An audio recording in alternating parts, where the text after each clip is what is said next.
Welcome to Gaming Daddies, the podcast where gaming meets diapers, late night feedings, and somehow still finding time to raid with the crew. We're your hosts. I'm Chris. My gamer tag is Koopa Bro. I'm Jarrett, and my gamer tag is Rogue Dragon Ace. And we have Jay Chipman here too. Hey! Wasn't sure if you were wanting to throw me in there just yet, but... Yeah.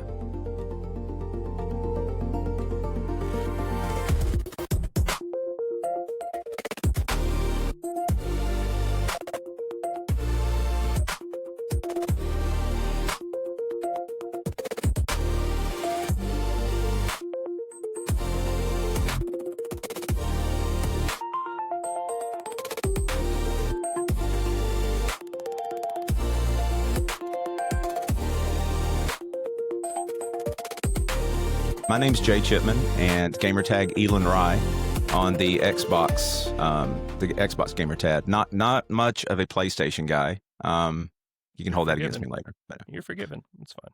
And we're here to talk about the chaos, the wins, and the respawns that come with being both dads as well as gamers. Yeah, so this week we're going to catch up on parenting life, what we're playing, and we're going to go a little retro this week. We'll also give some hot takes, spark some debates, and ask a few questions and get into the latest in gaming news from our perspective as busy parents with full-time jobs outside of the gaming industry. So we've already introduced Jay, but Jay, do you want to give us a little bit of your backstory? Sure. So I'm a Gen Xer. I'm going to be the oldest guy here, and they're going to probably pick on me with that. But I've got a lot to deliver. But grew up in the 80s. I cut my teeth on the original Atari VCS, if anybody remembers what that was called prior to being called the 2600. Moved into a little bit of PC gaming with the Atari 800 XL and the Commodore 64. Then moved on to the consoles, the NES, the SNES, the first PlayStation. I would say that the Nintendo 64 was kind of like the one thing that that made me a solid console player for a while. Became a PC gamer pretty hardcore in the 90s. Fast forward to the Xbox generations, the original, the 360, the One, and now the Series X. I've basically played just about every era of gaming. Off screen, I'm a band director, family man from Bryant, Arkansas, married to my wife Jessica since 1999. Got 3 kids, Hayden, Gracie, and Ava, and our cat Kiki. On top of that, I am a newly independently published author. Hey, there's the plug. So gaming, music, storytelling are all the big parts of my life. So gaming's always been a part of my world. Thread connecting, childhood nostalgia, parenting, and now I'm writing adventures since COVID, really since about 2020. So here I am. That's me. Yeah, dude. Congratulations on that, by the way. Thank you. On the first book. That's awesome. Gentlemen, how was parenting life this week? Honestly, mine sucked, but little dude's a little sick, so we got. Like, I'm a band director with Jay, so we got done 11 o'clock. I think I got home at 11:15 I got home at 11 on Friday and took a shower and I was in the rocking chair with him until 6 a.m. So, I remember those days. It was a rough one, yeah. But it's fine. I'll do it anytime I got to. So sure. For me, my kids are grown. One is off at college. The other still lives here. The other one, the oldest Hayden, is still living here, but he's just recently employed and making that money. So, I still got kids here, even though they're older. I don't rock them to bed at night to get them to go to sleep. You can. I could. Sounds like a choice. I could. It would be quite interesting. Parenting life was kind of fun. It was kind of fun this week. We had our first ball game this past Friday, first home game, and Nicole brought Noah up. So this was his first ball game in his young career.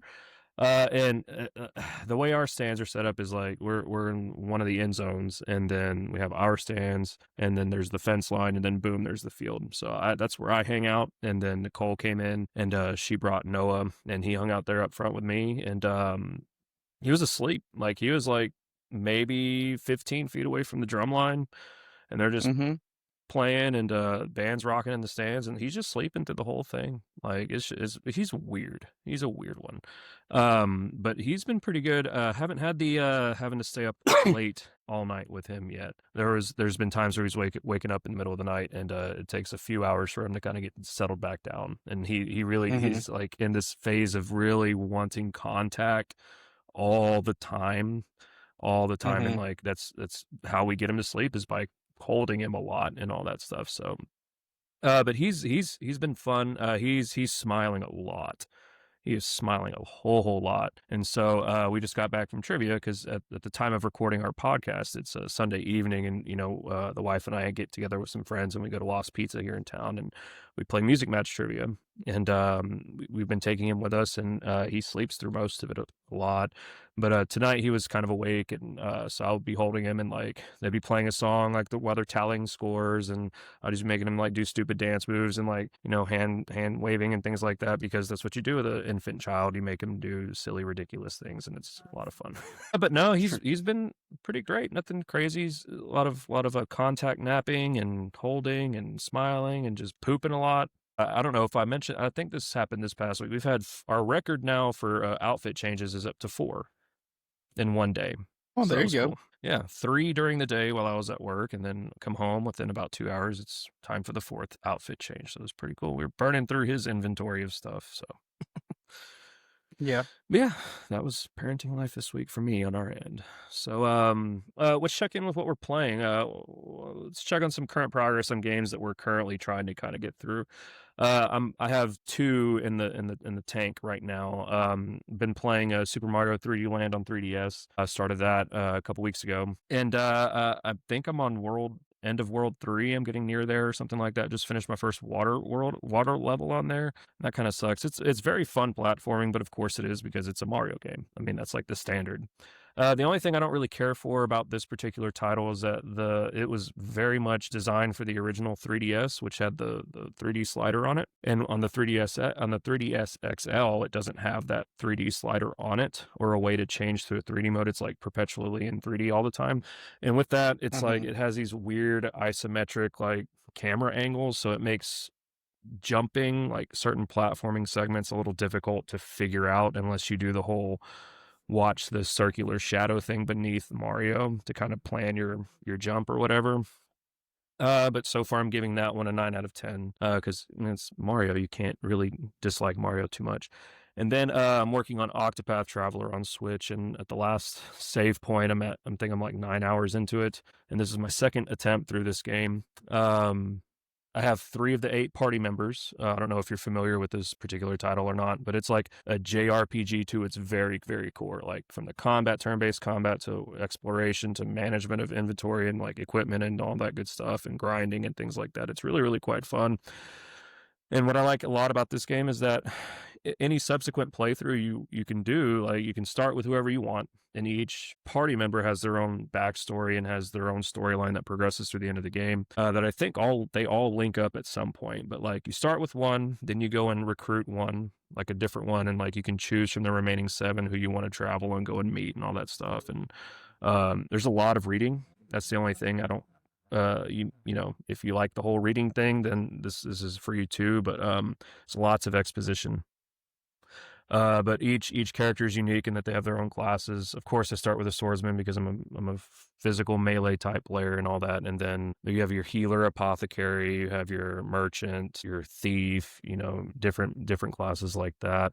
And so you can kind of like build it out how you want. And of course, there's optimal routes you can take to kind of do all that, and the side dungeons and things like that too. So the thing I think I like the most about this is its art style. The 2.5D pixel art is probably the most genius thing I've seen. It's so beautiful, and like since Octopath Traveler came out, they've utilized that more in other titles, and all that. I'm giving this a 9 out of 10 so far as well.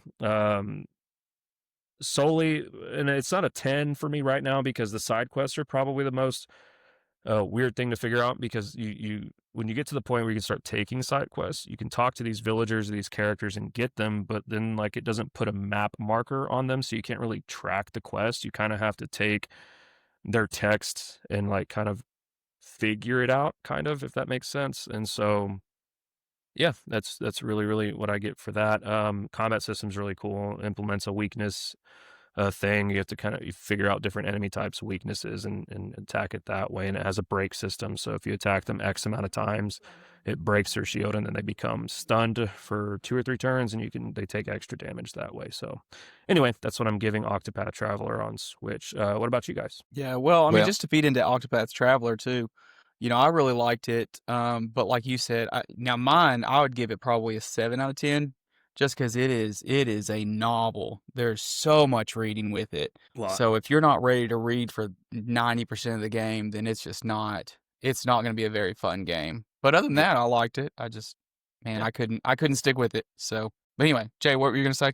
Well, going in a completely different direction. Over the last few weeks, I haven't had a whole lot of time to play as much as I'd like, but I've been delving into RoboCop Rogue City. So for the last few weeks, that dropped, I guess, back in July on Game Pass, and I think there's a sequel or there's an expansion to it that's out now. I have not finished this. I think I'm about a third of the way in. I really dig it. I think what's really cool is you really do feel like the weight of the character. Just how clunky RoboCop is, and it's very deliberate. It's immersive. You feel like a cybernetic tank patrolling the streets, but with 2 feet. It nails that 80s movie atmosphere. So for those of you that, if you've ever watched the RoboCop movies, I mean, they nailed this. All the characters or the ones that are still alive, they're back in the game, and it has that gritty Detroit neon glow, over the top villains that are just like, that's not the way people would act in real life, and that's what makes it so cool. But it feels like you're stepping back into the original films. It's not just a mindless shooter. You really have to think about what you're doing. The choices you make affect the citizens. So they've put some thought into that. There's a cool moral angle that you have to follow that, like I said, you can't just go through there blasting everything that moves. It's not GTA. And it's not open world like, I guess, what we're all used to. I mean, the cool factor, a lot of times we want to just be able to go wherever we want. I would say it's linear, but you can choose which missions that you want to tackle. Like you can go, well, that one's going to be a big one. I'm going to put that one off for a little bit. Let me go do this little side quest and do that. So you can rank up your character, because it is kind of role play a little bit with leveling up your character in the different types of your shooting capacity and all this stuff. You can just level those things up. But it's good nostalgia. I mean, at least it is for me. I'd give it an 8 out of 10. I mean, I would rank it probably a little bit higher if it just wasn't for the clunkiness. And I think that's just a personal preference, because that's exactly how they want you to feel when you're playing the game. Sure. Yep.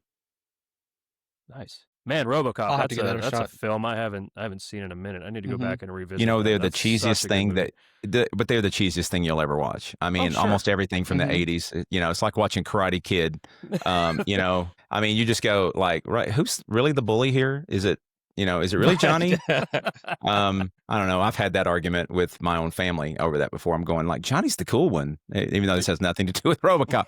But I mean, still, I think that's what it's an escapism, that type of game. Speaking RoboCop, of films from the only movie where the main character dies while at work, then gets brought back to life to go back to work. Right. Yeah. So Yes. But speaking of movies from the 80s that are incorporated into video games, have y'all played Cyberpunk at all? Like, I mean, it's a few years old Oh, now. absolutely. Have you gone to the bathroom in Cyberpunk and checked out beside the toilet? I've gotten 30 minutes into that game and stopped. Okay.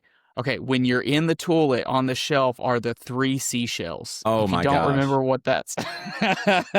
No. I don't remember what movie that's from, but it's Demolition Man. Oh my God. Oh, Yes. that's another great flick. Oh my god. Look at this guy. He doesn't Now, even know what could the we- 3 seashells are for. Could we not use a Demolition Man game? I mean, would come on. buy- I mean, I would pre-order the crap out of that. I'm sure they couldn't afford Sylvester Stallone. I mean, that would probably be a lot of it. But just to hear him speak well, I again, mean- Yeah, but just get Troy Baker out there. I mean, he can imitate anybody. My Anybody. gosh. absolutely anybody. Good gracious. I mean, if he can do Indiana Jones, there's no reason why he can't do Sylvester I Stallone. forgot he was Indiana Jones. A very good one, too. Another very good game you that can't I even did leave tell. out. I have been playing that one for a little while. I haven't finished it yet. But The Great Circle. That's what that's called, right? mhm. Oh, okay. Yes. Yeah. but also I kind of want to get into it. I just don't want to pay for it on PlayStation, but I want it on PlayStation so I can play the expansion. Anyway, Right. okay. Moving on. Jay, did you have any other games that you were playing? No, I was that? going to mention Indiana Jones because you brought it up. I did play that back in Oh, yeah. when the summer first started beginning. I started getting into that a little bit. Then we had some personal problems with my mom's house, and that just took up all of my time in July from gaming. So those are two games, RoboCop and Indiana Jones. That I need to finish those because I hear Indiana Jones is phenomenal. The ending, right, Jarrett? Didn't you say you cheated? Didn't you? It's gorgeous. Oh yeah, that's yeah. one thing You're bad about to about find out YouTube. exactly how much I If cheat. you're not careful. Yeah. Let me spoil the ending for you. Jared, what you been that's playing? What we get. Okay, so I did a thing. I started Black Myth Wukong, and immediately I said no. So I did what any self-respecting. You were gonna do it. What any self-respecting person that decides I'm going to do a Souls-like and then immediately regrets their life decision. I just watched all the cutscenes on YouTube. So gorgeous game, loved it. It's awesome. The storyline is awesome. Mythology in general is awesome. But man, I am not a Souls-like player. Ugh. When I smack somebody and it does 1 HP of damage, like that's not the game for me. No. And then they obliterate you in one hit. That's awesome. Yeah, I'm not going to invest in a game like that. No. When people start telling me that, yeah, you really need to learn his patterns before you're going to defeat it. No, I don't. If I can't put it on story mode, I'm not doing it. No. If you don't have the patience anyway, to figure out where the X button is on the screen when we're playing A Way Out together, then you're not going to have the patience. I'm sorry. It's just never going to happen. Yeah, Jay doesn't know that, but we'll get back to when we go to couch co-op. Yeah, for sure. So anyway, then I also did a little bit of Expedition 33. Gorgeous game. It's a little weird getting used to if you haven't tried playing it yet. Just the parry system is weird. It's not like, okay, you know how normal games, like you get this flash of white or flash of yellow and it's like, oh, parry now. And if it's flashes red, dodge now. Like this one doesn't really give you very clear indicators. So you do have to learn the timing, but it's just, it's awkward. The timing is just really, really awkward to learn. But other than that, I think the concept of it's really good. I haven't made it very far in that game, but I do like it. And then, of course, Chris, you'll be excited to know that Diablo 3 Season 36 comes out September 12th. So it's time to get your palette and ready to go because I'm going to have my time to ready to go. Let's do it. boys. It's time to reinstall, boys. It's time to power level. Gosh. I did start a character in Season 35. And then I just ran through my normal hour and a half, get to level 70, and run a few raids until I get my gear maxed out, and then when I'm OP and doing Torment 16, I'm like, okay, well, this was fun. Let's move on to something else. Not time for 5th character or anything like that. It's just like, no, we're good. We'll just put this away. Well, that's because Chris won't get on there and power level me like I want him to. What can I say? I don't know. Hey, Well, cool. Season 36 is going to be it. Let's get back in. Jeez, it's our time. We're bringing it back. So what are we doing besides gaming this week? Well, we are doing the ritual, and I quote this, let's put up our fall decorations to bring on the fall temps. And I have to say, it's been working sort of a little bit. Yeah, but it's getting hotter, so that's pick because something Jay needs summer to put down. more up. He needs to put more up. Yeah, you waited too long. Jessica would tell me right now that we need to go to, out to the at-home store and let's get some more things to put up and orange up the house a little bit more. Yeah, they don't have any more Halloween stuff. It's all Christmas stuff now. You waited too long. I missed it. It's a missed opportunity. But, yeah, don't tell what her if you that. That's her favorite holiday. So, But what if you start putting the Christmas stuff up? That'll bring in even more colder temps, right? That's how it works, right? I don't know. But we live in we live in Arkansas, so I mean, I'm the guy that didn't pull our Christmas roof lights off until about mid-March, late March this year, so I'm doing good. Then at that point, just leave them up. I was thinking about that about halfway through pulling them down. I was like, nah, I'm already committed to the bit. So. Well, you could get some of those LEDs that you can program and just make them orange. That's true. Pink. Okay, now Valentine's Day. Orange. Now, a lot of people in our neighborhood have those, and dude, since with the 100-degree temperatures we've been having, they've been melting off of their soffits. So they are literally like falling off of their roofs. So you really got to like stick them up there, nail them up there or something. But like the 3M tape that comes with it, man, it was not meant for Arkansas weather on that soffit fashion like that. under Those roof are indoor stuff that lights, it's right? no, they're outdoor lights. It's the 3M tape that's melting off of them. The lights work fine. They're just not sticking. I see. So Well, and outside anyway. of that, we're watching a whole bunch of Big Bang Theory. I mean, that is just kind of like our series that we literally watch this every single night. It's It just never never gets gets old. No. Never. When my What you wife got? That's can, good. all she has to do is hear that it's on in the other room, and if she knows where I'm at in the episode, like she'll sit there in the opposite room and sit there and quote it out loud. It's awesome. It's good background noise too. It's just really so is. funny. It really is, yeah. Math, science, history, unraveled in a mystery. It all started with a big bang. Yep. Oh, What have you good been stuff. doing Good besides stuff. That gaming, Jared? earworm is just. Oh man, we've been doing a whole lot of movies, TV shows, whatever we can really. Now, I will tell you, the one that stuck with us, and this is a little bit cheap because we actually watched this last weekend. K-pop Demon Hunters. If you haven't watched it, you need to watch it. Is it as good as it's been promoted? Like, it's like apparently the most watched thing on Netflix right now. Is that right? Okay, dude, I'm not gonna lie. I started it and I was just like, okay, Ellen, we're gonna watch this because it's popular, but I'm not gonna like it. And halfway through, I'm like, I'm mad because I like this. And then when we got done with it, I was like, oh, why is it so good? I'm part of the problem. And then, man, ever since then, we've been quoting it all week. We're trying to get it in our Friday night lineup. We're gonna play some of the songs. So at the Friday night game, we just started polling, and now is it geared towards females or something? Because if you go down the line, every girl's like, K-pop, Demon Hunters, yes. Even my two girls, they know it. They've seen it over and over and over. And the guys are kind of like, I know K-pop, Demon Hunters. I think I've seen some advertisements for that. Is that something that they're just trying to avoid, or is it they just look at it? Is there something there? No, it's definitely even looking at it, and K-pop's been around for a while, but like looking at the audience for K-pop, it is a majority of females and a small minority of guys. But I think the ones that do like it probably wouldn't say they liked it. But hey, I'm hooked on some soda pop, man. Oh my gosh. Chris, you got to join the bandwagon. Oh, yeah. Yeah, you're missing out, man. This is from K-pop? So I need to start watching this? Okay. K-pop Demon Hunters. Go watch it. It's an hour and a half. Okay. You're going to love it. And you'll be mad that you love it so much. And then you're going to have to get your kids to start playing soda pop in the stands. Okay. So I should. So if they start requesting me to learn that they should learn how to play soda pop, then that's what this is from. Then. Just give in. No, just give in. What you do is you put it in front of them. And you don't give them a choice. You just indoctrinate the whole crew just right there. Like, all right, kids, new music. No, yes. Our new contest show is now K-pop Demon Hunters. So there we go. Take it to BOA. Oh, okay. I hear a song, a story line for next year. God. Moving on.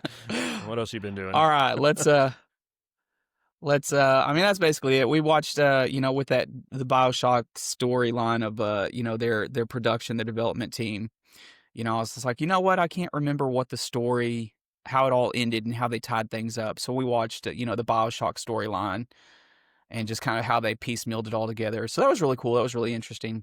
I really hope and it that does they make picked sense. that up. Yeah, well, they got the guy from Diablo. You remember the guy that pushed out all the dev for Diablo 4? I think BioShock is the one that they took him from Blizzard, and he's supposed to come in and fix. Well, but he's the one they hired to be able to fix Infinite.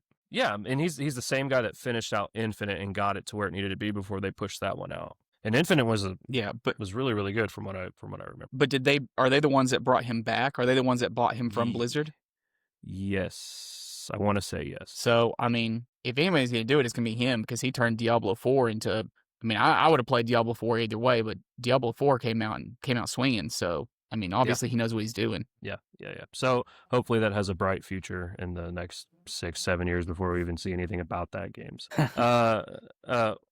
We've been watching a lot of TV, not really a whole lot of movies. Nicole's been binging a lot of movies while I've been at work, and she's at the house. But when we're together, we've been watching a lot of Seinfeld, and that show's incredible. Scrubs I've been rewatching again, and I've been kind of in and out watching Grace and Frankie on Netflix with her.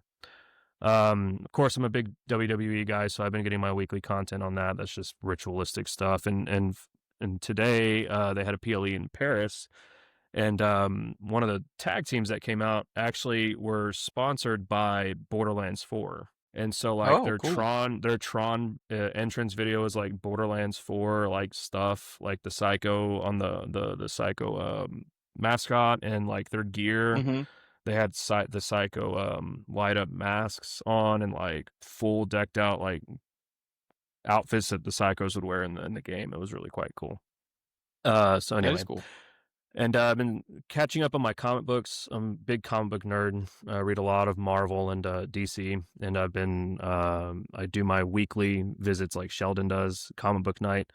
I go every Wednesday to get my new releases on my backlogs, and so like I'm a month behind, so I've been catching up on my Marvel stuff. I'm reading the Ultimate Universe books, as well as the Amazing Spider-Man and the new Captain America run that's been launched. And for DC, they just a few months back launched an All-In series, and so I've been kind of reading some books through there, and their new Absolute series, which is like a darker take on some of these characters or whatever. So I've been reading Mm-hmm. some of that, and those are all been really, really great stories. So that's pretty much been my non-gaming and non-work life stuff. So Cool.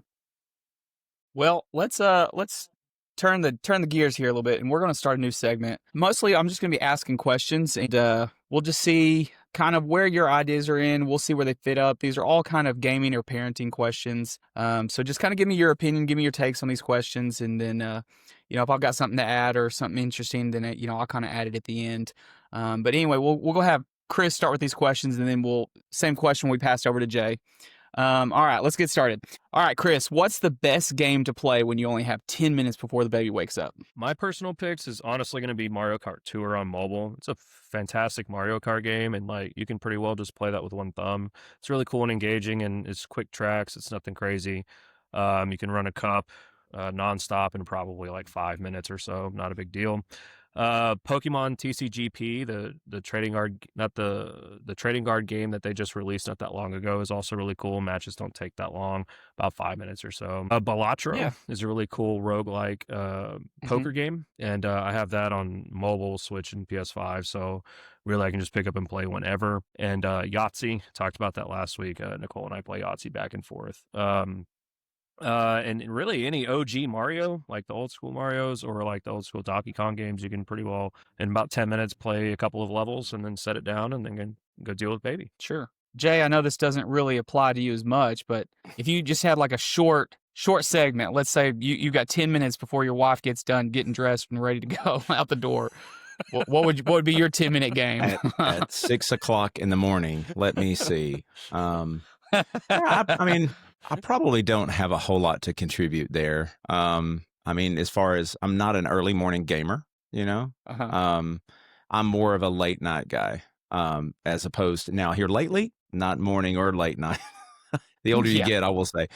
I will say I did used to have a really good Pac-Man emulator on my phone about a year ago, and so I haven't played it ever since I upgraded my iPhone. I need to re-download it because you could always get a few of those. I used to love that game. And I still kind of do. It's a little frustrating, but it looks so much, especially with the dimensions of the phone. It's so much like the arcade game. The vertical ratio. I don't know what it is, like either 16:9 or whatever. But it's like the monitors turned on its side. Like the good old retro games. You could do that, and you just rub your screen across. Your finger would make Pac-Man. I know that sounds so silly to play Pac-Man on your phone, but No, yeah, I I guess if I had still time play to do Snake, that. so And there's a good Centipede one too. I don't know if you ever played Centipede. uh-huh. It was a lot of just old Atari Yeah. emulators. Speaking of emulators, have y'all seen the new emulator consoles that they have? They kind of look like Game Boys. They're handheld emulators, and you Seen can those a put lot. whatever games you want on them. We got one at Christmas, dude. It is amazing. I mean, just like you have it in your hand, you can play all the old retro games. You can play any systems, Genesis. You can even play PlayStation games, Game Boy Advance, Game Boy Color, Game Boy. Whatever you want. I mean, all the way back to the old Atari 2600s. Like, I mean, you can, whatever game you want, they have an emulation. As long as there's an emulator for it, a ROM for it, you can play that game on these things. And these things, they're amazing, and they come in decent sized screens. And so, Mm. anyway, we got one at Christmas, and I love mine, and it's great Mhm. for playing, especially older title games, and they're really good about doing save states. So you don't, even those games that you didn't really have a save to it, you couldn't really save the game. You can do a save state and then just quickly pick up at that save state. So if you've got to shut it off, you That's can, and then cool. come back to your save state. Yeah. Anyway, all right. Well, next question, and this is going to be more of a main topic. We talked about, we're naming this episode, Livin La Vida Retro. So let's talk about some retro gaming. What consoles and games did we start out with as kids? Oh man, Yeah. so when coming up with the discussion points for this particular episode, I just had a lot of fun just like thinking way back to what I was playing when I was just a wee lad. And the first system I remember having was the OG Nintendo. Playing Mike Tyson's Punch Out with my brother, and track and field with the game mat, the big great game mat that you would have to get on and like actually run and all that stuff. That was a lot of fun. And then the Duck Hunt Super Mario Brothers combo with the light gun on it and whatever. And then the Sega Genesis was also a real big one. That's a console I'll forever love, and the classics, all the Sonic games that were on there, with the exception of the pinball one, because I didn't have that one. Z was one. Aladdin was one that sticks out a lot, and NBA Jam, NBA Live, Madden, NHL. Then I was gifted the original Game Boy at one point, and playing Tetris and Spider-Man, and when I got my Game Boy Color, Pokemon Yellow. And then my dad, we had a desktop computer. I remember getting AOL and all that stuff, but like before all that, he would get these games on floppy disks. So we would have these early PC and DOS games, and I remember vividly playing Wolfenstein 3D using the floppy disks, and Jet Fighter 2. And then as I got older, and met my stepmom, and my stepbrother at that point had Quake 2 and StarCraft, my first RTS, and then Diablo would kickstart a love for Diablo that would extend all the way until now. So that was my experience growing up. Jay, Well, what I'll go about you? next. Yeah. So, mine's probably going to be quite extensive. I'm so much older than you guys, so it goes back a ways, but I'll try to wrap this up pretty quick, because there was a lot of gaming from the time as a kid. So yeah, I've got to start with the Atari VCS, later to become the 2600. Never owned the 5200. Always wanted that system, or I think maybe it was the 7800 that came out later. But anyway, so I got that, and I think Indiana Jones Raiders of the Lost Ark was one of the games that I remember being so frustrated with, but so happy at the same time, because it was like my beloved Harrison Ford is in this game, even though he looks like a stick man. But at the time, oh my gosh, those graphics were so good though, right? Sure. For 1984 or whatever it was. So I remember it having a fall through the screen glitch. And if you guys have never heard of that, you should read up about that, or just YouTube it, because it's one of these things that will destroy the game. If it happens, you'll have to start all over again, and you have to avoid this edge of the screen. That's a topic for another day. But then Pac-Man, Centipede, Dig Dug, Defender, Q*bert, all those games were so good. I mean, they were just the isometric thing on that was so deceiving. You really thought that how those pallets that you would jump on, you would think that it was just so chaotic. You would jump this way, and you're going, oh, but there's a platform there. No, it's not. It's you're looking at it from the wrong angle. OG Nintendo, the original Zelda Gold cartridge. I own that. We had one. That was I think the very first save game. I think they were the ones that invented that. I don't remember being able to do that prior to that. All of the Mario games from the OG. Double Dragon. If you've never played this game, you should check that out. That's another beloved but yet frustrating game, because it did not have a save state. More on that later if we ever want to talk about Double Dragon. And then I went from the Nintendo to the I guess you could call them PCs. They're not really PCs, but the Atari 800 XL and the Commodore 64. They were both rivals, and I owned both at any given moment. I'd get rid of one and picked up the other, but they both played they were both, I think, were they 8-bit? Were those 8-bit machines? Maybe they were 16-bit. I can't remember. I feel like they were 8-bit. I honestly don't know. Yeah. But the Bard's Tale series, the original Bard's Tales, I played those. I think it was Bard's Tale 2, The Destiny Knight, and The Thief of Fate was the third one. That was so good. But prior to all the Zork games, I don't know if y'all played any of the text-based games. Yeah. Oh my gosh, Zork goes all the way back. And we should do an episode on text-based games sometime. Even though I know that's not, but Love that. I've got an extensive repertoire of those that I've played to talk about. And then there was one called Karateka. It was a karate game. Okay. Baseball, I think it was called Hardball. I remember Hardball. Yeah, and it was, you could use the joystick. If you had the Atari 800, you could use the VCS controller.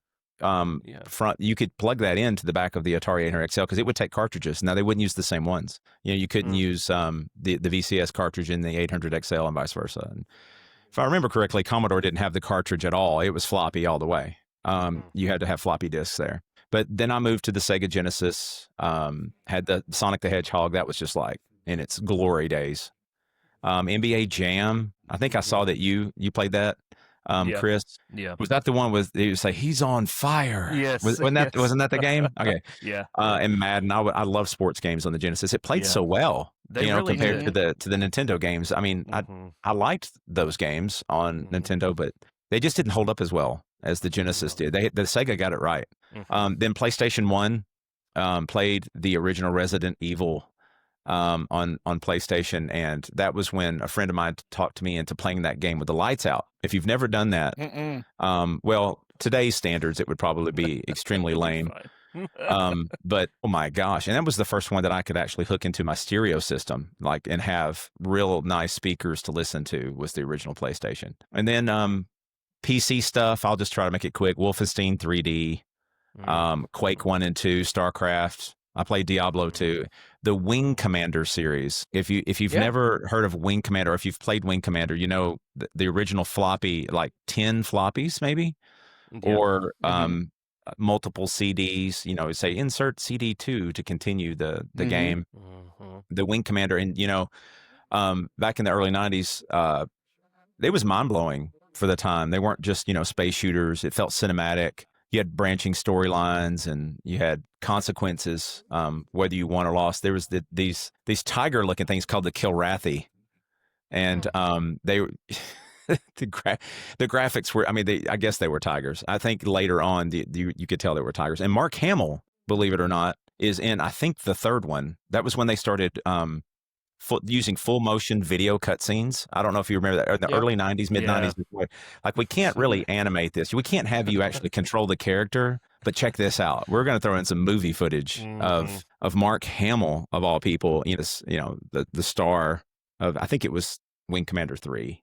I don't remember, but the cutscenes were so legit. I mean, that makes sense. And then, I mean, I guess everything else, I mean, I could go into the recent things, the Xbox Series things, but I mean, as far as, and since we're talking retro, I think that's kind of where retro ends for me. Getting around 2000 when the Xbox came out, it was just everything just kind of, I think that's like the next stage of gaming, post millennium. Yeah.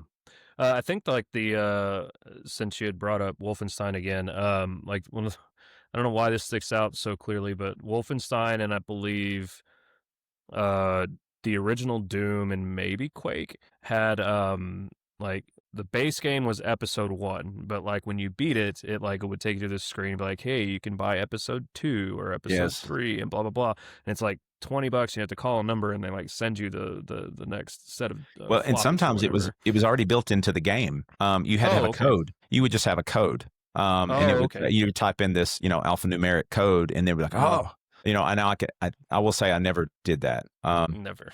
I was always a friend, because that was the thing. It never dialed in to it never dialed in to check those numbers. So if a friend of mine did get it, or he got it from somebody else, we passed that around. I'm not ashamed to admit that. I mean, it was back in the day. Everybody was sharing episodic content like Half-Life and some of those games that were, the age of CD keys and things. Yes. Yeah, those were great games, and I would love to do just a Half-Life episode sometime. If both of you guys have played Half-Life as much as I have, love Half-Life. I could talk about that for days. About how we need another freaking Half-Life game, and it makes me so mad that all this the crap that's gone through over the last 20 years. Finishing episode 2 and not having Half-Life 3 still, it's like that itch I cannot scratch still to this day. But anyway, that's a conversation for another day. How about you guys? Well, let's see. I guess Chris has already talked about his. So, Mhm. so I kind of grew up with spent a lot of time at my grandparents' house. We'd get dropped off at school. We'd get dropped off at her house, and she had all the retro games. So she had an Atari, she had Nintendo, she had Super Nintendo.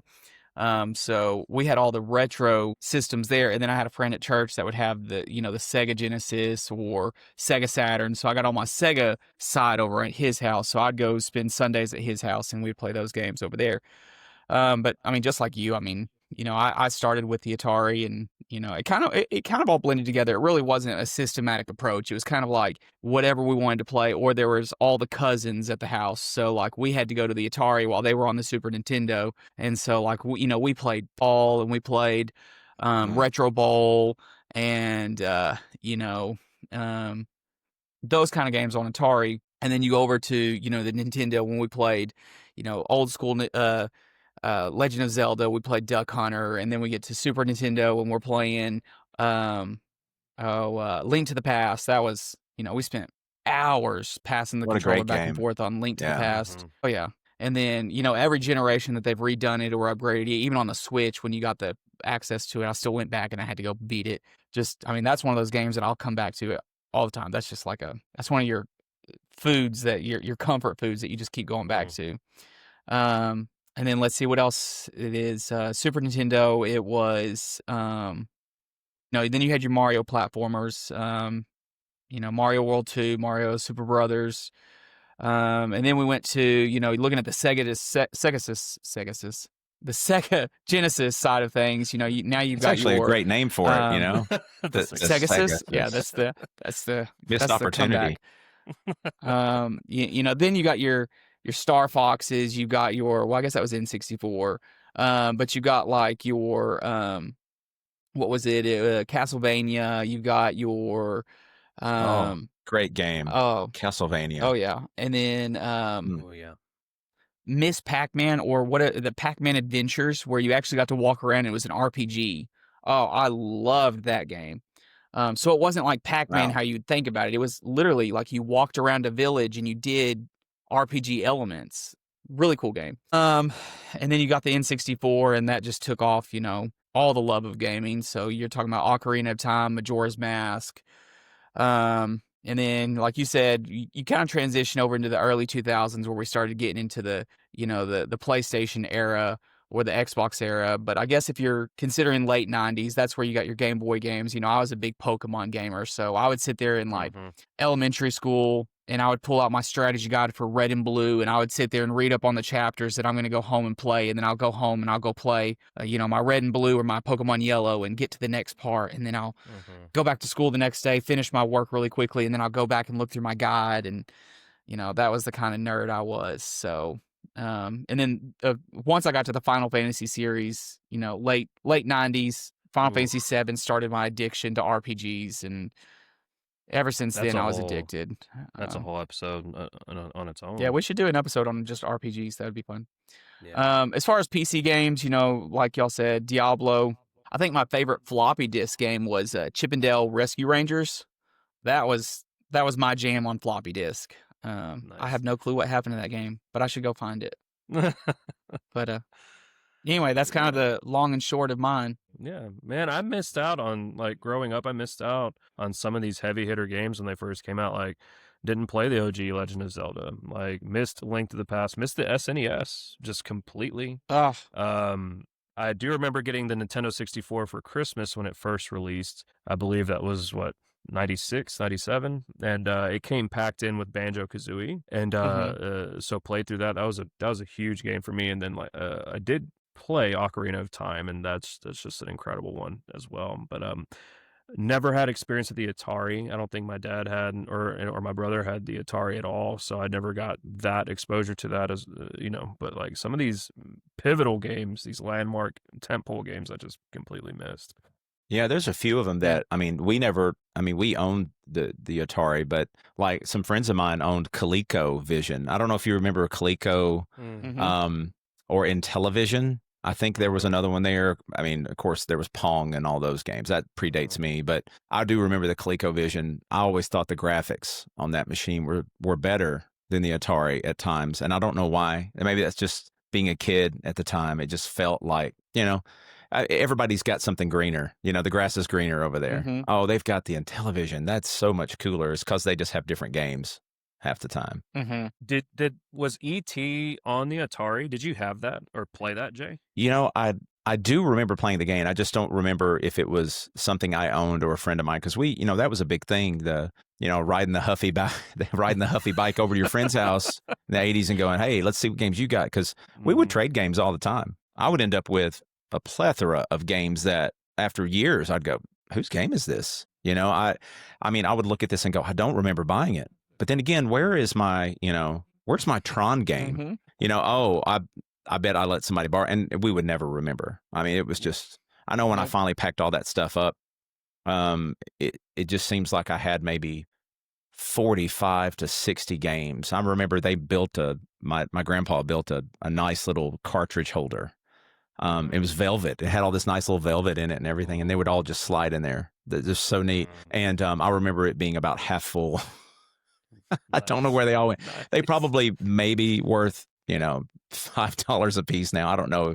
I know the original gold Zelda game, if the cartridge still works and still saves, is worth a lot. If you've still got it, I don't know what a lot is. I mean, it might be $100 or something, but I know you can go buy it at the GameStop store. I think it sells for 50 to 75. yeah. But most of them are not in great condition. Like, they're pretty scuffed. They play, but they're not like They don't mint look pretty. condition. Right. No, they're still gold. Yeah.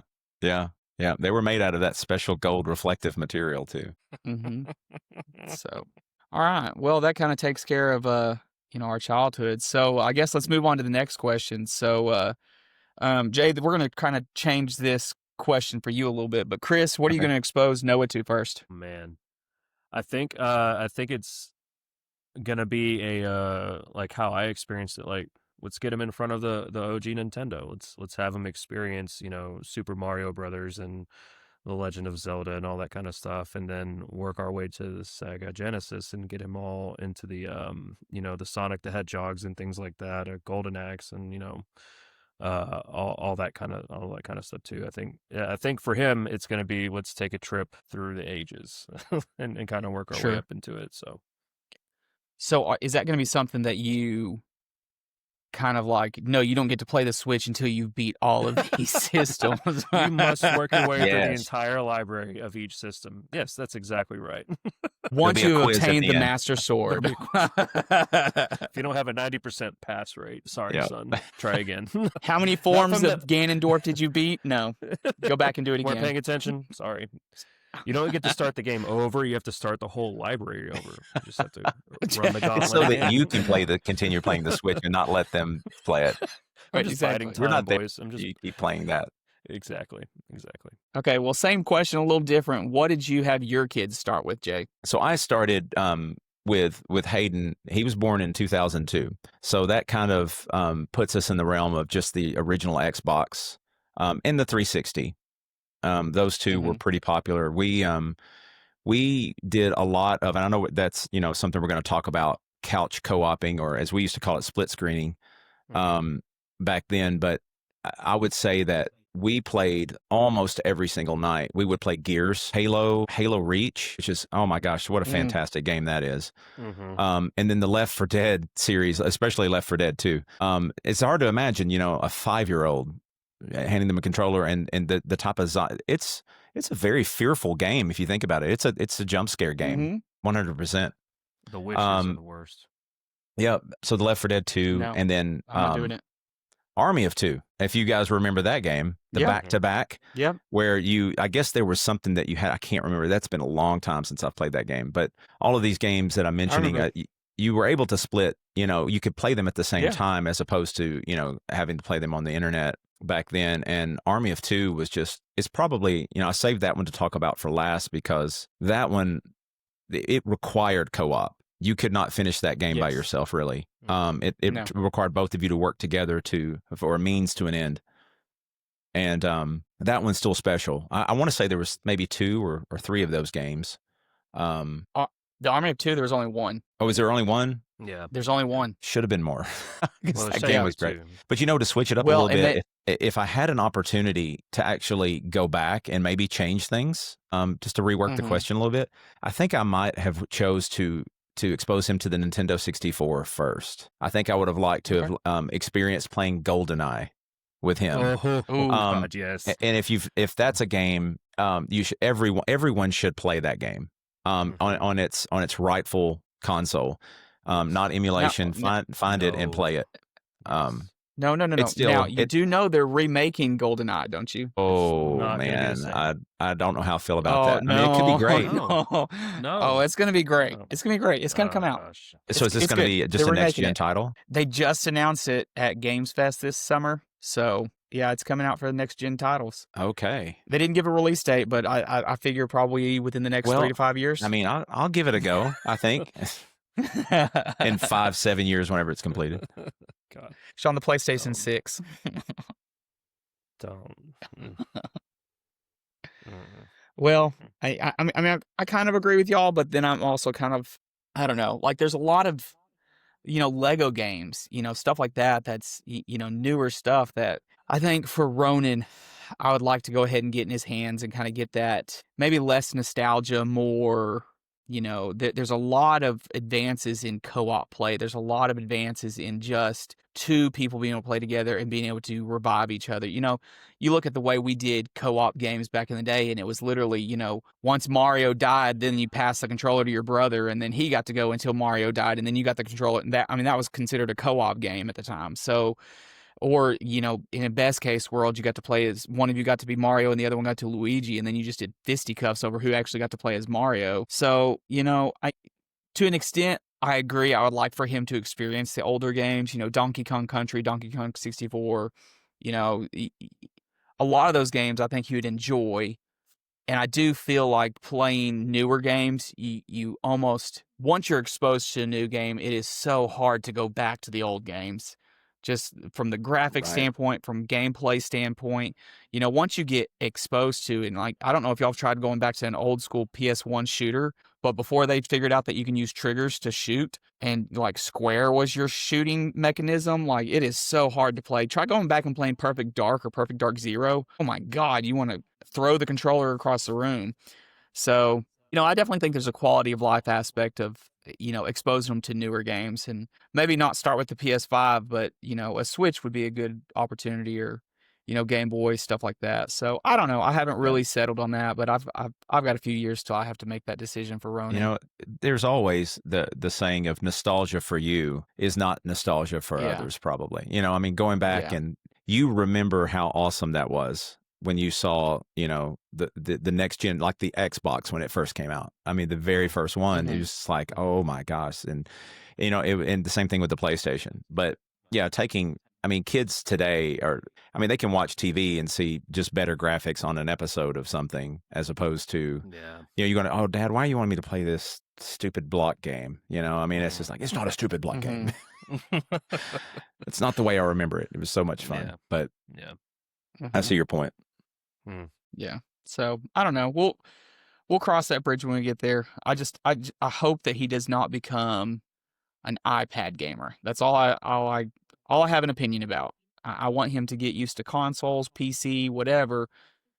But, and that's maybe more selfishness on my part. I'm not interested in mobile gaming. So if he gets into mobile gaming, I feel like I can't help you, son. I won't be able to experience the joy with you. Oof. So you're not stooping that low. No. Gosh. I mean, I'm sure that he'll hate video games and we'll never have anything in common. That's God. And then our podcast took a turn for the dark right there. Join us next time for health-related issues. Okay, let's move on before we get too depressed here. All right. Okay, identifying a game that prepares you most for parenting chaos. Who's taking the? Who wants to go bait first? on this one Chris? first? Jay? Yeah, Chris, you go. Chris, you go.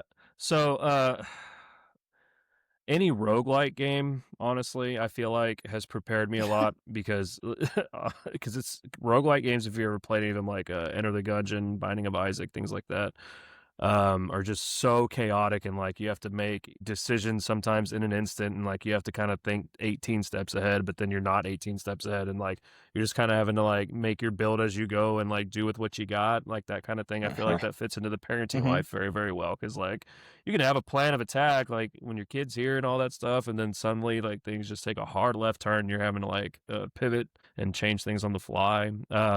So I associate roguelike games with parenting a lot.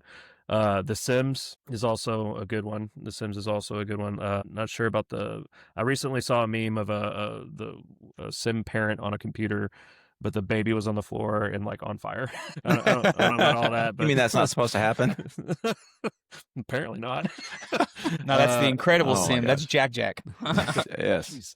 And then Animal Crossing. Honestly, Yeah. Animal Crossing is a good one. I just thought of a little while ago, but like, yeah, that one's good too. 'cause You're you go and, constantly like, having do to clean daily up the tasks. island. Oh my gosh, I haven't been on my island. Like Nicole was playing earlier today, and she's like, "You really need to get all this crap out of your yard." I'm like, "I haven't been on this game in like 9 months." So maybe that was a poor choice for this particular question right now, but you know, I think those are my picks for that. Yeah, well, I'm going to piggyback on The Sims. I've got two, but you know, you're always constantly juggling the food, the hygiene, the fun, keeping things clean, and someone's always setting the kitchen on fire, or you know, it's somebody that just walked into your house. You know, it's not even one of your family members, or someone's crying in the corner. I never understood that. And then there was you just manage. It's a crash course on managing chaos, is what it is. But either that, I don't know if you guys remember this one, Oregon Trail. Yes, Do you remember I that love game? Logan Trail. I remember playing that on the Apple IIe, maybe. From back in it was one of the first games I ever remember, and not really realizing it was a game. It felt very traumatizing because you got to keep your family. I don't know if you guys remember the story, but you got to keep your family alive as they travel across the country, and you have literally you have very limited resources, and inevitably everybody they come down with that. How do you pronounce that word? Dysentery or something like that? Dysentery. Dysentery. Yeah, man, I never could pronounce that. I didn't care because it was bad. That word you never wanted to see that word pop up on your screen. It just felt too close to reality. You know, it's just words. Dysentery. Yeah. It seems like I had to look that up in the dictionary. Man, they're like, yeah, it's bad. You don't want that. What's a dictionary? What is that? All right. Is that where we Google things now? No, Yeah. it's where you put it in Chat GPT, Jared. Oh, okay, cool. None of this is real. We all Chat GPT this entire podcast. Right. Exactly. None of us are real either. No, this is all Gemini. I just told my Chat GPT character, I says, hey, go on the podcast. I'll see you in about an hour and a half. Yep. Here There we are. go. Thank you, Gemini, for giving us Nano Bananas. Podcast is brought to you by. Yeah, so kind of to piggyback off you, Chris, I think it's funny that you use the roguelites, because it is really like every day is a new day, and you get to use some of the skills and knowledge that you did from your previous day or your previous run. And so like, yeah, today's going to be a little bit better, but then it just you're still going to have to start over again. So I think that's pretty funny. I wouldn't have thought of a roguelite. You know, that's kind of like how anyway. Oregon Trail is too. I mean, if you know, Yeah. it's Yeah. go all the way back to the beginning. That's The frustrating. OG roguelike. Yeah. Which Oregon Trail is making a comeback. Like all the kids in middle school were playing it. It's that and Retro Bowl. Those two have come out to That where they makes can me play Like them on the original iPads and Oregon so- Trail. That makes Yeah. me happy. Like where you have to go manage your inventory, and like you got $100, you get to spend it on whatever you need to, supplies, Okay. and so it's so funny. Like Teach all these financing. kids were like, "What's this game? There What you is this go. game? Oregon Trail. This is good life sim, kids. Go Yeah, ahead and it play is. that." That's There's a shirt Anyway, I want to get. all right. That's before we move on, I got to plug it. There's a shirt I want to get. Okay. It's a black shirt that has a screenshot from the OG Oregon Trail of a character standing up and another character that's dead, and it said in the text box below it says you have died of dysentery, but it's not dysentery, it's Dysentery. dysentery.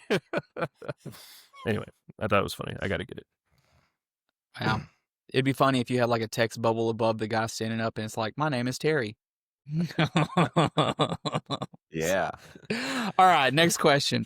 What video game character would make the best babysitter? And same question reverse, the worst character. Okay, so for me, for the best, I would have to pick Sora from the Kingdom Hearts series. Okay.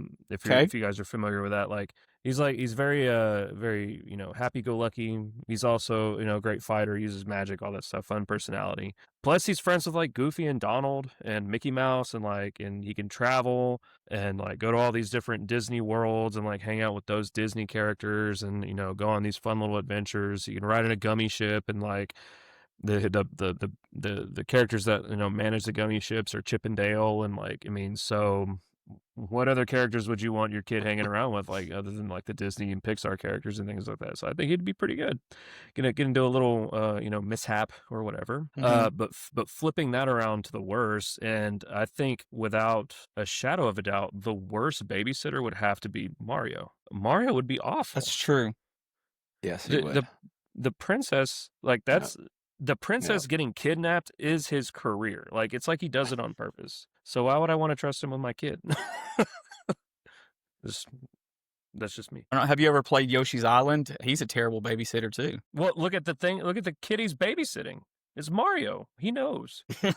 Yoshi knows. He keeps losing Mario. There's a connecting thread there. See, he gets it. He gets it. This is why he dunks Yoshi every time in a Super Mario World. I'm going to say that the best for me would be Link. I think he would be a really good. I think Link would be a good babysitter because doesn't say much. He's resourceful. He's always finding these snacks and pots and stuff like that to feed everybody. Maybe. That's true. And he would be able to protect the kids with the shield. It's just kind of like he's the hero. Worst 100% Mario. But I would also throw Duke Nukem in there. I don't know if you guys, he would be horrible. He would be distracted. His ego would be in front of him all the time. Oh gosh. It'd be like, and his what language. Kids? What do you mean? My God. Yeah, the language alone.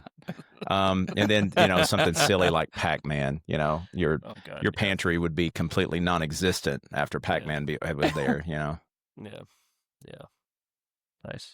That's funny. Sims parents would be terrible. I mean, if they weren't governed by, real life people, I mean, Sure. Yeah. Okay. All right. What's the most ridiculous thing? Anyway. What's the most ridiculous thing your kid has done while you're gaming? Even going back. Like, it doesn't have to be anything fresh. Let's go way back. You want me to take this one? Okay, I'll take it. So this happened while Hayden and I were gaming together. It was I want to say, it was not a co-op session. This was a Halo match.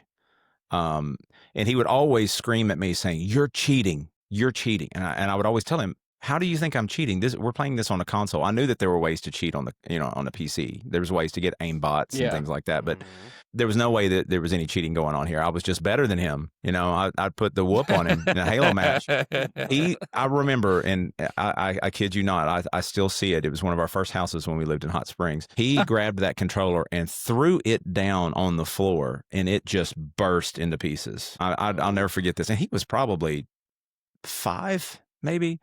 Those tantrums, you guys you'll experience that in a few years. I spent the entire night trying to put that stupid controller back together. I mean, it was, and I don't think it ever worked the same. The good thing is he never got the good one. I would always play on the good controller, and he would always get the hand-me-down. So it was kind of like, well, I guess that's an excuse to buy another controller. He can have this one now, and I'll play on the new one. It was always kind of like that. He would probably never admit it in a million years that ever happened, but I still hear him yelling in the room. He's 23 years old. I still hear him yelling in the room back there when he's playing online. And at least he's not breaking stuff because he's going to have to pay for it with his own money now. There you go. Right. That was pretty ridiculous. That's kind of like when you go over to your friend's house and they're like, "Hey man, I got this spare controller. You want to play it?" And it's like missing a button. It's the dog has chewed off the joystick. Or the character moves slowly forward all on its own. Have you ever played on those?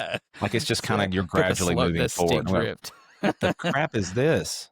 What's wrong with this game? Or like old school Xbox controller, like the Pelican. Do y'all remember the Pelican controller? Oh my gosh. That was like the off-brand Xbox controller. That's the Walmart brand. Are those the same It ones that was was the like Walmart. when you plugged them in, like they would light up, they had the lights inside, they're clear. Oh yeah. Is That's that how they the ones- suckered you into buying it. That's how they got you. Gosh. Oh yeah. Xbox wasn't going to spend that money on lighting up a controller. Their stuff just worked. No. Yeah. Bless. Okay, Chris, what about you? I mean, I don't really have any super crazy stories, but Noah's only 7 weeks. I so the craziest thing he's ever done while I was gaming, and I'm holding him, and he would just I can feel his movements through the diaper. Mm-hmm. And so and sometimes it's like a shotgun blast, but Mm-hmm. there was probably one time it was like one after the other. So I'm having to throw my controller down and quickly get into the changing room back here actually, and start getting him changed before the diaper just explodes everywhere. So I mean, so I think that's as crazy as we've gotten so far. Yeah, What about we're you, kind of in Cheddar? the same boat. We don't really have any crazy stories. I mean, it really, while he's around, there's not really a lot of gaming. It's mostly nap times, so we don't Speaking have pure of, chaos. Speaking of Special cameo from the appearance. wife and Noah, yeah, little man in his Oh, coveralls, he's adorable, yeah. So I'm just now gonna speaking scooch of over baby here. blowouts. Don't mind the man behind the curtain over here. Anyway, It's a green screen. That baby doesn't exist. it's Chat GPT. It's Gemini. There you go. All right. Well, let's move on. Let's talk more about parent life. And a couple questions revolving around parent life. All right. Favorite dad snack or gaming late night snack? What are you? Are you a eat while you're playing, or are you an absolute no snacks, it'll ruin the controller kind of people? I'm real interested to hear Jay's response to this. well, I'm a Doritos guy, and Oh. that answers the rest of the no. question because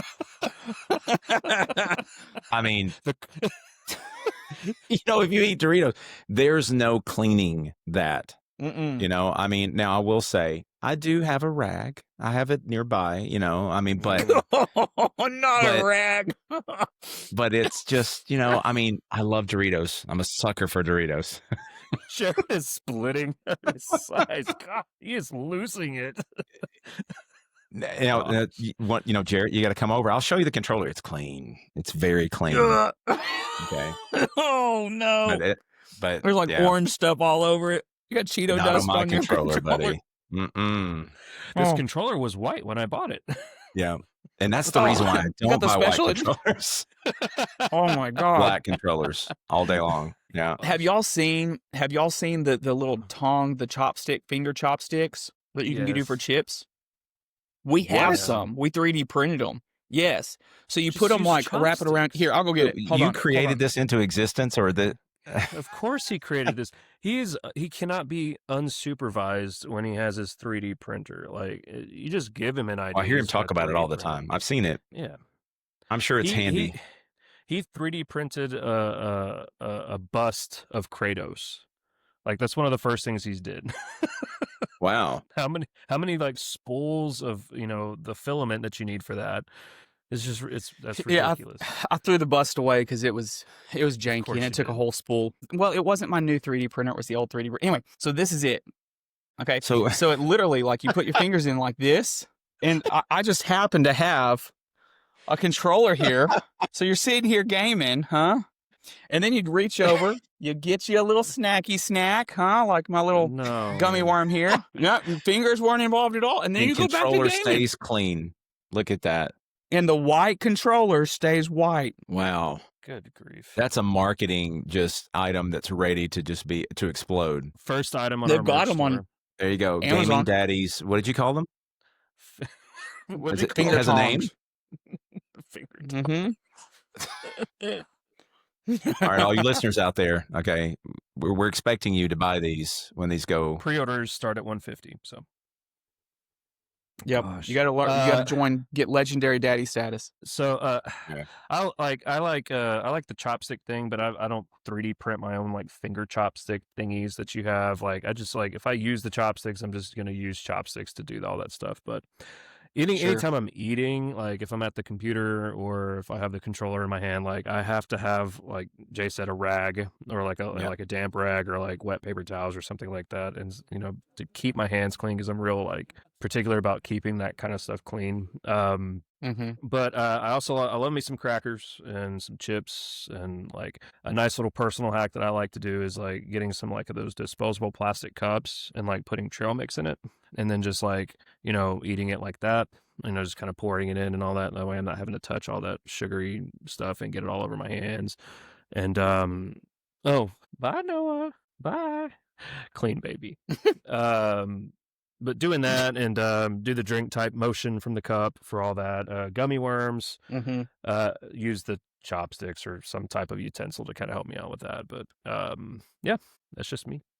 I'm a sugar person. I got a sweet tooth, so most of my stuff, like if I'm going to eat a meal, I'm not going to be playing a game. But I'll eat so fast that it doesn't really matter. And then like I'll just snack on sweets. So like luckily those aren't like typically bad. I don't do like sweets like pies and cakes and stuff like that. Like I'll do, gummy worms or like gummy clusters or stuff like that. So it's pretty easy to, grab one here or there, and you're not licking stuff off your fingers. I don't need to carry a rag around with me. No wet wipes next to me. I think he's dissing Disgusting. us, Chris. I think Do you feel that in the tone? I feel very attacked. Like I have some so questions bitter for with you, your, but with this your is finger this tongues. this podcast is rated G for everyone. So let's move on to the next questions, shall we? Yes, please. Have you ever rage quit a game because of real life interrupted? And it doesn't even have to be parenting. This can go Who the hasn't? wife or Heck yeah, I have. Oh my gosh, hardcore, yes. I mean, seriously. Boss battles, those stretches in between save points, you think, the save point can't be that far away, and it turns out to be much further away than what you think. Yeah. Puzzles, like environmental puzzles or whatever, just being more complicated than they need to be. And so I've had instances where like one of my dogs starts throwing up on my floor. And so like I'm in the middle of something. So it's either I've got to keep going or go and try to get this dude out of here so I can get it cleaned up. And so that, or I'm trying to finish one of these tasks before I have to leave to go to an event, or we're going out to dinner or on a date or whatever. And I just can't. And so all that progress I've made up until that point is just gone. All that hard work, that frustration is just gone. So yeah, that's nice. Good times. Or power outages. That's my favorite. Yep. Power outages in like gaming during storms. I'm like, oh man, I've been working on this summon fight in Final Fantasy VII Remake, and like I'm about to get it done. Click. There goes the power. One of my favorites, didn't happen to me, but actually, it did happen to me. So this takes me back to college. I'm playing BioShock on my computer, and I'm at a pretty good way through it. And I save, and then I go eat in the caf or whatever, go to class. And then my buddies, like we had been in this like long semester long engagement of pranking each other. And so my roommate and one of my other buddies came in, booted up BioShock, burned through all of my health packs, burned through all of the stem refill things, burned through all of my ammo, and then saved. All your plasma? All my plasma. Oh, and no. Saved it. And so I was an go to override. play. My gosh. Oh, Lord. Yes. And then so I go to play, and I'm like, this is not the way I left this. And so once I figure out what happened, I'm like, okay, cool. I got it. And at that time, playing Gears 2 or Gears 3 online was a huge, that multiplayer, was really, really big and popping off on the 360. And so they were all gathered up in their room down the hall in the middle of this really good match, as it turns out. So I pop in, I'm like, hey guys, what are y'all up to?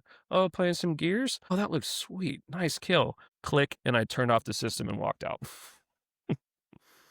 One of my favorites. But anyway, so there you go. Wow. Well, I'll keep mine quick, and I'll piggyback off the power outage.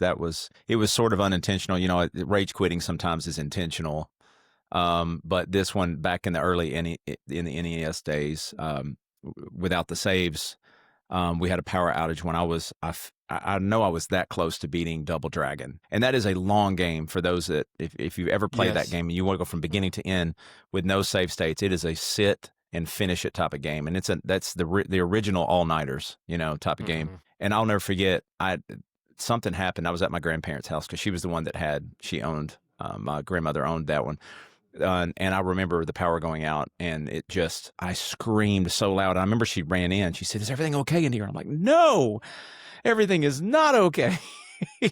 And then she just came and she says, "Look, what's going on here?" And I just remember putting everything down, taking a deep breath, and just went out and jumped on the trampoline a while. That's how I just pretty much just had to get that one out of my system. But I don't know if I've ever really raged. I've never been much into PvP. I know that when That's No. usually the rage quitting. I remember being there a few times, and I would go through with it, and I would just get destroyed, and just go, well, I'm done. I mean, I wouldn't do it in the middle of a match, but I felt like it quite a few times. But yeah, there's been some rage, just not from, quitting intentionally. Yeah.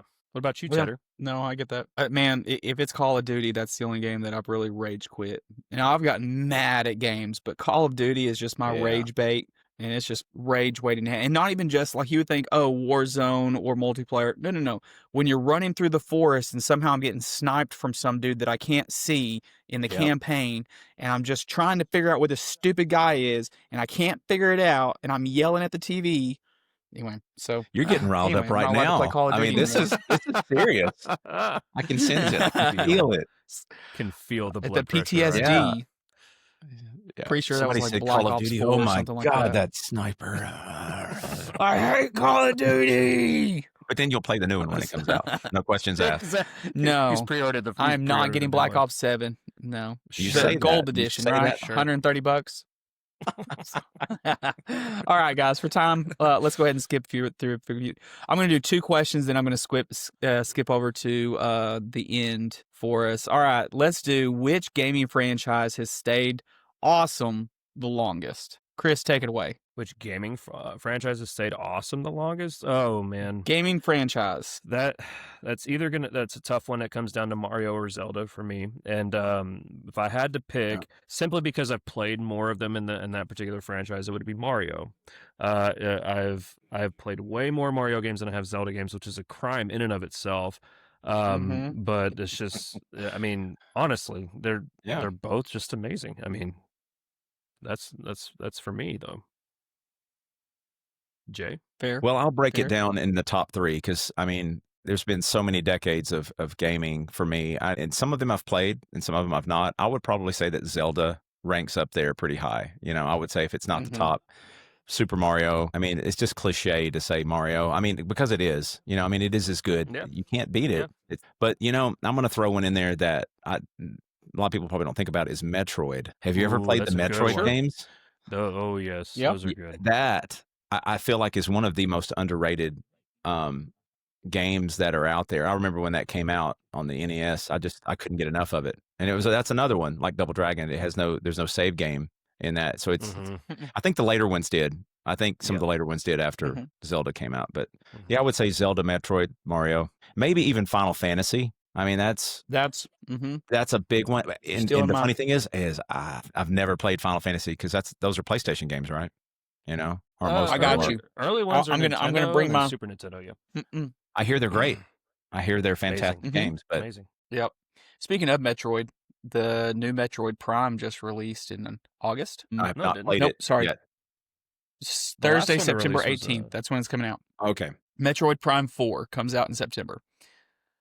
But Really? yeah, no, I kind of stealing that thunder too. Like I was saving Final Fantasy because Chris didn't mention it, but that's my go-to game. That's my my bread and butter. So now it did get wonky. Like 11 being a MMO, I was like, okay, whatever. 12 was good. 13, a little weak. 14 MMO. Okay, guys, y'all are really trying my patience. 15, I was like, okay, come on. 12 was What? awesome. What? 12 is That's what I said. 12 was the first one I completed 100%. Like all the hunts and stuff. Yeah, I didn't. And I said 12 was good. No, you said it I was said good, but it's more 13 than was good. questionable. 13 was really good. it too. was just 13 good. gets No. more hate than what it deserves. Honestly. No. I didn't That's play because it was not 13-2 good. or Lightning Returns, but like the No, first okay. one in that trilogy was dude. good. Okay. Can we break it down for a second? 13 was one of those things that you went chapter by chapter, and each chapter, if you did not do every side content, it was like chapter 1 starts at level 1, chapter 2 starts at level 50. You didn't do every side quest in chapter 1. Sorry, you can't really do chapter 2. I don't know what And then- Final Fantasy 13 you played. That was not my experience. Ugh. That That I've was heard my stories experience about with Final Final Fantasy 13. Fantasy, like the lovers that they argue all the time about which games are the best and stuff. It's so that the stories are true. No, Yes. Oh, You'll sorry. never, Yes. you'll never Best. find two people ever agree on Final Fantasy, like which one was the best or which one was the best at this or that? 7 was the best. No, 6 See? or What I'm in the saying? US, Final Fantasy 3, which was on the Super Nintendo, is clearly No. the best entry in the series. From start to Ugh. finish, has the best story. Kefka is like one of No. the top villains in the entire history of So gaming. what we'll do, we'll have a Final Oh, you're- Fantasy episode, and then I'll be the judge, and I'll let you two guys go back and forth and give you points. moderate it. Yeah, Moderate and I'll it. just give you points. See? Yeah. That takes care of it. Hey, you know that Final Fantasy VI remake that they made because it was so popular, right? Okay, moving on. Moving on. Now that we all know where everybody lands. Okay. Okay, let's talk about couch co-op. Is it dead? Is it sleeping? What do you think? Where think were it's just y'all at sleeping. couch co-op? I love couch co-op. Yeah, me Couch too. co-op growing up, couch co-op even now. I mean, it's really, really fun. You and I have couch co-op things in our time together. Like the thing which Black Ops did we couch co-op? It took like 12 hours to beat because that game is so daggum long. It was like Black Ops 4, whatever one had Stanley Tucci in it. Was it Stanley Tucci? Who was Elliot Stapler? The guy who played Elliot Stabler in Law and Order. He was one of the guys in that Black Ops game. We played Dude, you're that throwing one, out names. I've moved a couple of yeah, couches since then. I don't remember. Yeah, I know. I helped you move all them couches at 11:45 at night. That's different. But no, couch co-op I think is just sleeping. The market is definitely there for that. You have systems that are awesome for that, and it's not like you can online play, co-op, but couch co-op, like sitting next to each other playing a game like Split Fiction or like A Way Out or your Halos. All that kind of stuff. I don't think it's going anywhere. If anything, I think it might be starting to come back.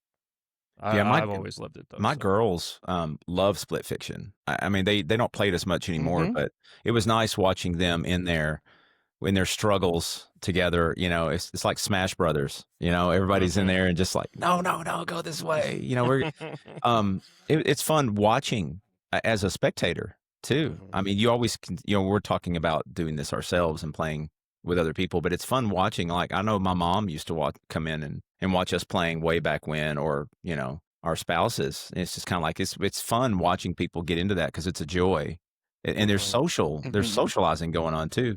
And I think it teaches a little bit of restraint, a little bit in vulgarities in some of the kids today. Not to throw a PSA out there, but there's a lot of kids that just raging is putting it lightly.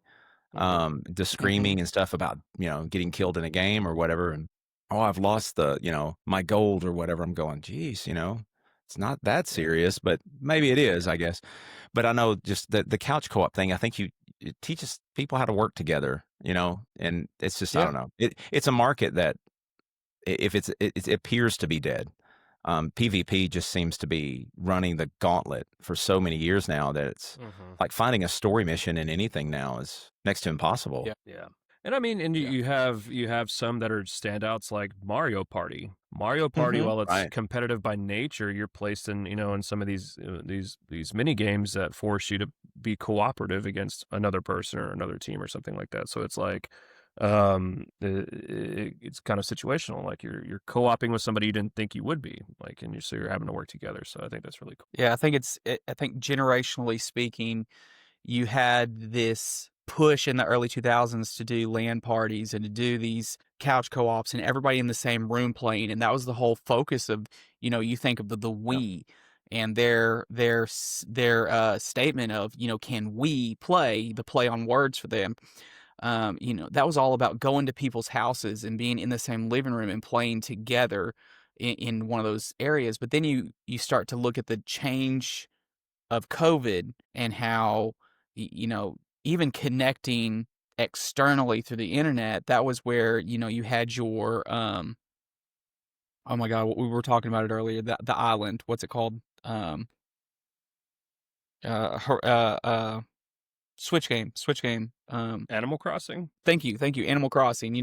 That was one of the games that like connected people in that barren wasteland of no connections. People would get connected and go to their islands every week and do the turnip sales and do stuff like that.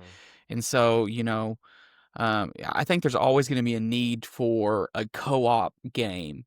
And I wouldn't say that it's dead. I think it's still very much alive. I just think it's changed the way it approaches. You look at your split fictions, your Way Out, It Takes Two.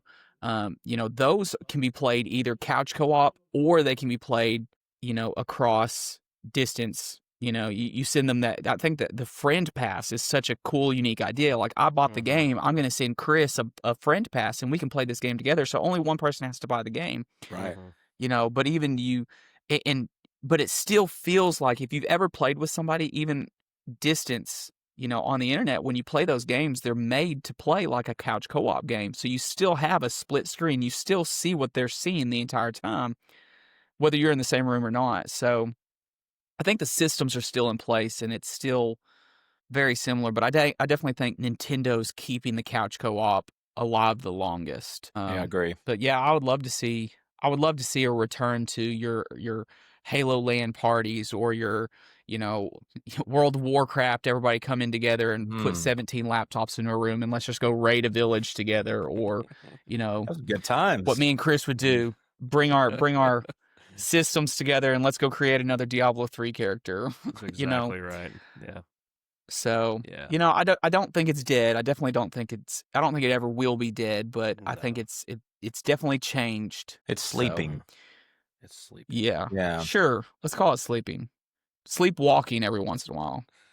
All right. Well, All right, final question, and then we'll jump into our wrapping up this episode. Which upcoming game trailers or games are you the most excited for in the coming year? And I'll even include not just 2025, but let's go ahead and talk about 2026 too. Give me your top 2 or 3. You got the first one, Chris? all right.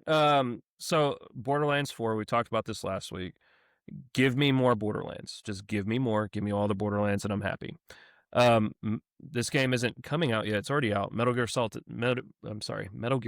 Delta looks incredible. I've played the original, and that was fun. So I'm excited to see how it operates now. What changes that they've made for this. For this re-release or this remaster, I guess, or this remake, whatever you want to call it. There's another one that's coming out that I'm really excited for, and it's called The Blood of Dawnwalker. And it's unique. Mm-hmm. I couldn't remember this one last week, but I remember it now. But like, it's unique because you have 30 days to beat the game. Like 30 days, like from the time you start the file, the timer starts, and however fast the end game cycle goes. But you have 30 days to go and do missions, side quests, whatever, and level up your character, and then try to beat the game. Otherwise, you lose. I forget what happens after the 30 days is up. Like, the game's over, but I think it keeps going in some capacity or whatever. But Interesting. it's a really, really neat sounding concept. And the way it was described is like it's set up like Breath of the Wild or Tears of the Kingdom, where from the jump you can bolt straight to the end game and go and try to beat it. So you do have that freedom, 30 days, day and night cycles, go and level up as much as you can, go and do this or that or whatever, and try to beat the game and save your families. I'm really excited to see how that goes. But I think those are my top 3 right now. What about you, Jay? Well, I mean, I'm going to be just like a lot of people. I'm going to say that hands down for me is Grand Theft Auto 6. I mean, the trailer for that. But it also depends on which trailer you've seen. There's been some early trailers, and then this latest ones, there's been some possible downgrades. I don't know, but I'm hoping that they don't take, what is it, Ubisoft that did all the hype train on such a great looking trailer, and then the game comes out. I don't think Rockstar would do that to us. I really hope they wouldn't. But I'm excited for that. We've needed a game. When did 5 come out in 13? Is that right? Yeah, 12 years, over a decade ago. Yeah. Yeah, I'm ready for a new one. I'm ready to really see what this next one can do. I think it's going to be incredible, for sure. Yeah, and that was the problem. Is like the new Elder Scrolls. The 5 is the new Skyrim. I think it's re-released every other year. And there's another one. Is it Outer World? Outer Worlds. Outer Worlds. Yeah, first one, I really loved that game. I don't know if it did all that well. I don't hear a lot of people talking about it, but I'm excited. You must have missed last week's episode. Did I? Probably should. Yeah, where we talked about it being the Walmart version of Skyrim. Yeah, I could see that. However, I did say that I am excited that the second one looks like they've gotten some mechanics fixed, and I'm really excited about Outer Worlds too. I really am. and it's a Game Pass game. So Yeah. Okay. Yeah. yeah. So going back to what you were saying with the GTA 5, the false hype, and that happened with Cyberpunk 2077, where they showed all this footage and it looked incredible, but come to wall find out it running. was like Mac. Yeah, it was like max settings on a PC, and then you get out there and PS4 can't run the game where all the characters look identical, and it won't even load, and like, Yeah. So I'm not a huge GTA fan. I played it a lot more when I was younger, and I probably won't play. I didn't play 4. No, I didn't play 5, and so I probably won't play 6. But I'm excited it exists. I'm excited people want to play it, but That's a YouTube game. I just kind of lost interest. I think it was just one of those. I love it. I love that it exists. I love that people love it. And I played the crap out of Vice City 3, San Andreas, and then it just kind of it fell off for me. So I think I had other things that I was wanting to play, and it just took too much time. And so when I balanced it out, I was kind of like, okay, I'll play this game instead of GTA, and then I just kind of lost interest. But I'm kind of in the same boat. Borderlands, I'm definitely excited about that. I already have my golden edition. They've already released, by the way. Have you seen? Did you read anything that I sent you about Borderlands? I started Chris? reading it. Yes, I've been reading that Okay, article. good. My gosh, did you pre-order it yet? No, I still need to pose that question to the wife. Because you're like, oh, you should pre-order the Super Deluxe edition. Oh, okay, so I'm reading the Super Deluxe edition, $150. It is not. It's $130. It's $129. It is not $150. Don't even. Totally affordable. What would it? Yeah, it's fine. It's fine. Did you go really? Okay, literally in the first month, they've already got all this DLC stuff coming out for people that bought the Super Deluxe. So yeah, go read that. Yeah, I have. They have story DLC coming out in the first quarter of 2026. See, it's worth it. Yeah, no. And what are you gonna do? Buy the game and then stuff. Okay. Well, I need to jump on this bandwagon because I've not played any of the Borderlands games. You guys would be ashamed. Amazing. Of me. Okay. But okay. I am going to watch. Here's what I'm going to do. I'm going to watch the movie first, right? I need to watch the movie. Good. And then I heard the movie sucked. I heard the movie sucked. Was terrible. Okay. Change of opinion. Change of opinion, Chris. The movie was actually really good. Was it? Think about it less. Okay, listen. Think about it less of a continuation of a story or even an exact story, because that did make me mad. However, but if you think about it as a multiverse situation, really good, really funny, but it is not lore accurate. Like Tannis being like the way the age she is, and like, I'm sorry. The movie, so what you're telling me, the movie could make the game playing better. So if I watch the movie and then I go play the game, it's like, oh my gosh, this is really Borderlands. If I play the game.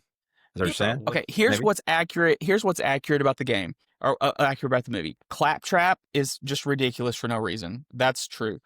The general story of sirens and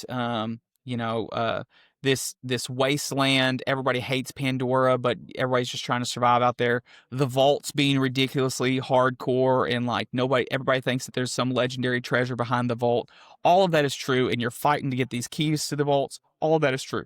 What makes the games better is the guns, the gameplay, the endless number of guns. Like, you kill an enemy and like a shower of guns appears. Where did those guns come from? Nobody knows. Yeah. But like, just the constant like dopamine fix of you killed an enemy and it dropped 14 guns, or your guns are constantly evolving. And then it's just the comedy, the humor from it is so good. The gameplay is so good. The mechanics are so good. I will say, skip 1. Mechanics suck on 1. If you didn't grow up with it, nostalgia does not. Man, I would say skip 2 and go straight to 3. Okay. Well. Conversation for another time. Okay. Sure, let's go there. I'll bring you the PlayStation 4, Jay, and it's loaded up all my games. You can play whatever you want. I have, as we talked about, I have like 600 games. They're loaded up and ready. You can start your PlayStation journey. All right, let's get through some community takes. All right, first cheat code. This is a wrench. I didn't prepare Chris for this one. Me and Jay were talking about it when we showed up at 7:30. Chris, I am sorry. Look, listen, just so I can defend myself. Our trivia night, like Lost Pizza, was packed to the brim. There had like 15 teams competing tonight, which was stupid. And then so we didn't get out of there until like 10 after 7. We got back to the house, had to take Noah, like this bomb that might detonate at any moment, like from the car seat asleep, and lay him into the bassinet. And like you do the thing where you like gently lay him down, and then like you do this number and like slowly walk away. I had to do that. Then I had to go and use the facilities and get my water. I'm sorry, I was here at 7:40. Oh well, that's fine. At least you didn't take your phone into the bathroom with you. Anyway, moving on. Okay, Chris, what was your first cheat code? And bonus points, can you remember what game or what cheat it was used for? I think the first cheat code I remember using was for Sonic the Hedgehog 2. I don't remember the cheat code off the top of my head, but when you put it in, it takes you to like this special menu, and you can like stage select, but like you can also like do sound tests and like hear all the different music and like all the different sound effects and different things like that. And like you can change things or whatever. I think that was the first one I used, honestly. Okay. I don't remember that game, but what was that a Sega game? Yeah, Sega Genesis. Yeah, the OG Genesis game. Okay. Yeah. Cool. What about you, Jay? Well, I think for me, I think it was Contra. I think it was that the up, down, left, right, BA start? Yeah. Or something was like that. Unlimited lives? Unlimited everything. Yeah. I mean, you got like all the best things, and it was just like Slaughterhouse from there all the way to the end. It was the complete give in. It's like, I suck. So at taking down this boss, I've got to use that. I do remember it being unlimited lives. I mean, so it was one of those, I'm just going to run through it. Yeah. I think it was Contra. It might have been a different game. That makes sense. Yeah. Did y'all hear about about like the little baby toy Mattel? They made a controller, and you can put in that cheat code up, down, left, right, BA start, and it really will say like you've unlocked the cheat code. Yeah. It actually does it. I've got to see that. Moving on, Chris. Yep.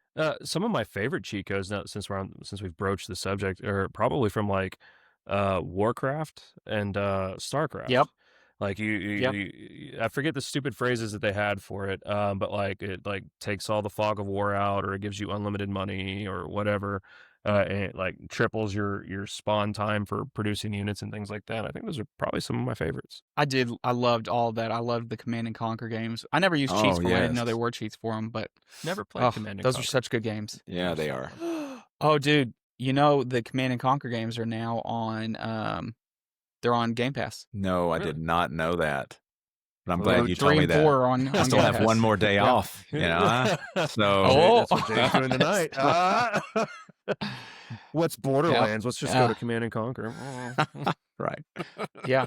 Now, it is so weird to play them on a console versus a PC because it just does not control the same way. Chris is frozen in some weird position over here. Can you see me now? Poor Chris. Are you there? Did we lose him? Oh, it's trying to reconnect me. Can you hear me at Maybe. least? Well, I'll wrap it up and I'll just tell you. I think my first cheat don't codes do were probably that. for Pokemon Red and Blue because you could go down there. You went to Cinnabar Island. You rode up and down. You caught the missing no, and then you got like the 6th item in your item list became 99 items. So I'd get I would get the rare candies, and I would level it all the way up, my characters all the way up to level 100, and then go take on the final 4. But other than that, I mean, it was Game Sharks for me. I was addicted to cheat codes every way possible.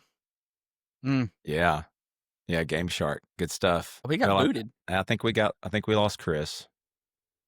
Yeah, there we go. Well, in light of losing Chris, hey, thanks for joining us. This was fun. Yes. We should do this again more often. Absolutely. I think as much as you want to be on, why don't you join us? I mean, you can be permanent if you want to. I will We'd love do to my have best. you. I think yeah. So Anyway, we'd love to hear community's outtakes. So if you want to, oh my gosh, he's back. I don't know what. Sorry to crash your party. Anyway, we're going to do our shameless plugs. So if you're not already following us, please follow us on Instagram, follow us on and like and subscribe to YouTube. Of course, all of our stuff will be posted every Wednesday. Should be up by 4 o'clock in Central Standard Time.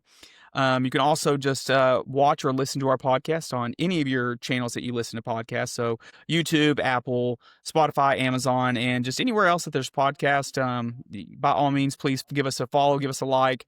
Feel free, if you feel so inclined, to join us on Patreon. There is a free tier that you can join, although there's not really much benefit to that yet.